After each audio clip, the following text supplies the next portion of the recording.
ಇವತ್ತು ನನ್ನ ಒಂದು ಕರೆಗೆ ಹೋಗ್ಬಿಟ್ಟು ಬಂದಿರುವಂತಹ ಎಲ್ಲ ಪ್ರಿಂಟ್ ಮೀಡಿಯಾ ಹಾಗೂ ಡಿಜಿಟಲ್ ಮೀಡಿಯಾ ವಾಹಿನಿಗಳಿಗೆ ನಾನು ಹೃದಯಪೂರ್ವಕ ಸ್ವಾಗತವನ್ನು ಕೋರ್ತಾ, ಇವತ್ತು ಏನಕ್ಕೆ ಕರೆದಿದ್ದೀನಿ ಅಂತಂದರೆ, ನನ್ನ ಒಂದು ಬಹಳ ದಿನಗಳ ಕನಸಿತ್ತು. ಒಂದು ಕನ್ನಡ ರಾಜ್ಯೋತ್ಸವವನ್ನು ತುಂಬ ಅದ್ಧೂರಿಯಾಗಿ ನಮ್ಮ ಶಿರಾ ತಾಲೂಕಿನಲ್ಲಿ ಶಿರಾದಲ್ಲಿ ಒಂದು ಕಾರ್ಯಕ್ರಮ ಮಾಡಬೇಕು ಅಂಥೇಳಿ ಬಹಳ ದಿನಗಳ ಕನಸಿತ್ತು. ಆ ಒಂದು ಕನಸನ್ನು ಇವಾಗ ನನಸು ಮಾಡೋ ಒಂದು ಟೈಮ್ ಬಂದಿದೆ.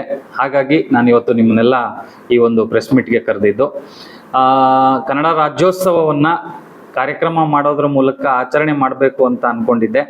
ಬಟ್ ಆದರೆ ಈಗ ಒಂದು ಹೊಸದಾಗಿ ನಮ್ಮ ಶಿರಾ ಒಂದು ಹೆಸರಾಗಬೇಕು, ಶಿರಾ ತಾಲೂಕಿಗೆ ಹೆಸರಾಗಬೇಕು ಅಂತ ಅಂದ್ಬಿಟ್ಟು ಬೈಕ್ ರ್ಯಾಲಿ ಮೂಲಕ ಕನ್ನಡ ಬಾವುಟನ ಕಟ್ಕೊಂಡು ಧರ್ಮಸ್ಥಳದಲ್ಲಿ 1ನೇ ತಾರೀಕು ಕನ್ನಡ ರಾಜ್ಯೋತ್ಸವ ಆಚರಣೆ ಮಾಡಬೇಕು ಅಂಥೇಳಿ ನಾನೊಂದು ಕಾನ್ಸೆಪ್ಟ್ ಮಾಡಿಕೊಂಡು ಅದನ್ನು ಕಾರ್ಯರೂಪಕ್ಕೆ ತರಬೇಕು ಅಂಥೇಳಿ ನಾನಿವತ್ತು ಪ್ರೆಸ್ ಮೀಟ್ ಕರೆದಿರೋದು.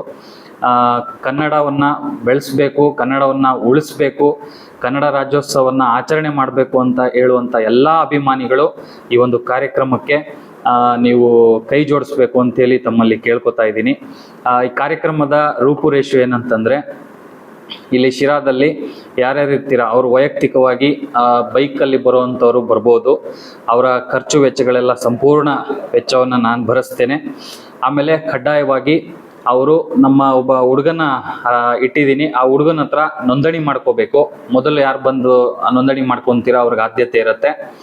ಅವರ DL, ಇನ್ಶೂರೆನ್ಸು, ಆಧಾರ್ ಕಾರ್ಡು ಮತ್ತು ಕಡ್ಡಾಯವಾಗಿ ಹೆಲ್ಮೆಟ್ ಹಾಕಿರಬೇಕು. ಇದನ್ನೆಲ್ಲ ಜೆರಾಕ್ಸ್ ಪ್ರತಿಯನ್ನು ನಮ್ಮ ಹುಡುಗನ ಕೈಯಲ್ಲಿ ಕೊಟ್ಟು ನೋಂದಣಿ ಮಾಡಿಕೊಂಡ್ರೆ ಅಂಥವ್ರಿಗೆ ನಾವು 31ನೇ ತಾರೀಕು ಇಲ್ಲಿಂದ ಹೊರಡ್ತೀವಿ.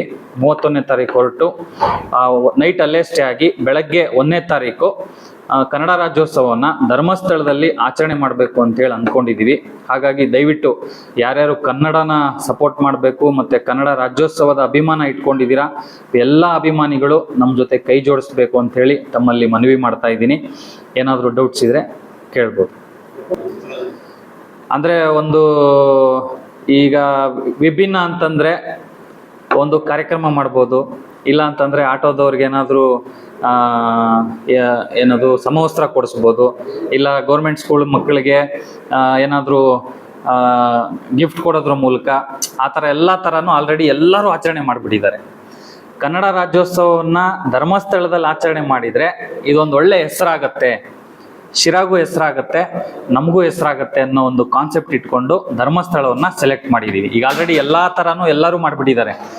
ಕನ್ನಡ ರಾಜ್ಯೋತ್ಸವ ಅಂತಂದರೆ ಮಾಮೂಲಿ ಒಂದು ಆರ್ಕೆಸ್ಟ್ರಾ ಮಾಡೋದು, ಕನ್ನಡದ್ದು ಅದೆಲ್ಲ ಮಾಡೋ ಥರ ಇದರಲ್ಲಿ ಹೊಸದಾಗಿರಲಿ ಅಂದ್ಬಿಟ್ಟು ಧರ್ಮಸ್ಥಳದಲ್ಲಿ ಆಚರಣೆ ಮಾಡಬೇಕು ಅಂತೇಳಿ ಅಂದ್ಕೊಂಡಿದ್ದೀನಿ. ಹಾಗೆ ಏನು ಈ ಒಂದು ಬೈಕ್ ರ್ಯಾಲಿ ಹೋಗ್ತೀವಲ್ಲ, ಅದ್ರ ಜೊತೆಗೆ ಪರಿಸರ ಬೆಳೆಸಿ ಪರಿಸರ ಉಳಿಸಿ ಅನ್ನೋ ಒಂದು ಕಾನ್ಸೆಪ್ಟ್ ಇಟ್ಕೊಂಡು ಇದೇ ಕನ್ನಡ ಬೆಳೆಸೋದ್ರ ಜೊತೆಯಲ್ಲಿ ಬೈಕಲ್ಲಿ ಹೋಗ್ತಾ ಇರೋದಾಗ ಶಿರಾಯಿಂದ ಧರ್ಮಸ್ಥಳದವರೆಗೂ 10,000 ಸೀಟ್ಸ್ ಬಾಲ್ಗಳನ್ನ ರೆಡಿ ಮಾಡಿರ್ತೀವಿ. ಪ್ರತಿ ಬೈಕು ಇಷ್ಟಿಷ್ಟನ್ನು ಕೊಟ್ಟು ರಸ್ತೆ ಬದಿಯಲ್ಲಿ ಮತ್ತು ಕಾಡಿನ ಪ್ರದೇಶದಲ್ಲಿ ಎಲ್ಲೆಲ್ಲಾಗುತ್ತೋ ಅಲ್ಲೆಲ್ಲ ಅದನ್ನು ವಿಸ್ತರಿಸ್ಕೊಂಡು ಹೋಗೋವಂಥ ಒಂದು ಕೆಲಸವನ್ನು ಮಾಡ್ತಾ ಇದ್ದೀವಿ. ಇದು ಮುಖ್ಯ ಉದ್ದೇಶ ಕನ್ನಡ ಬೆಳೆಸಿ ಕನ್ನಡ ಉಳಿಸಿ ಪರಿಸರ ಬೆಳೆಸಿ ಪರಿಸರ ಉಳಿಸಿ ಅನ್ನೋ ಒಂದು ನಿಟ್ಟಿನಲ್ಲಿ ಈ ಒಂದು ಕಾರ್ಯಕ್ರಮ ಮಾಡ್ತಾ ಇದ್ದೀವಿ. ದಯವಿಟ್ಟು ಹೆಚ್ಚಿನ ಸಂಖ್ಯೆಯಲ್ಲಿ ಬಂದು ಈ ಒಂದು ಕಾರ್ಯಕ್ರಮಕ್ಕೆ ತಾವೆಲ್ಲ ಸಪೋರ್ಟ್ ಕೊಡಬೇಕು. ಈ ಒಂದು ಕನ್ನಡ ರಾಜ್ಯೋತ್ಸವ ಯಶಸ್ವಿಯಾಗಿ ನಡೆಯೋದಕ್ಕೆ ತಾವೆಲ್ಲರೂ ಕಾರಣರಾಗಬೇಕು ಅಂತೇಳಿ ನಾನು ಮನವಿ ಮಾಡ್ತಾ ಇದ್ದೀನಿ. ಧನ್ಯವಾದಗಳು.